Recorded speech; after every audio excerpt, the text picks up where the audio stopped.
videoni 9-B sinfda o'qigan ana xotin quliga tashab qo'yinglar. Duxila yetsa kommentariyaga atmet yig'ib qo'yinglar yoki bo'lmasa mana Telegramdagi jigarlar degan gruppaga tashab qo'yinglar, o'zi tushunib oladi. Xotin quli eshitsin uchun maxsus. Yigitni guli, xotinni puli, Quli, balandbo'y qilgan qizchasini puli. quli. Yechintirib bor, Yechintiribdi. cho'lga qo'y bor.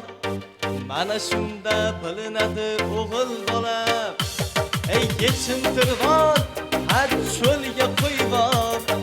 Mana shunda bilinadi o'g'il bola. Yigitni guli,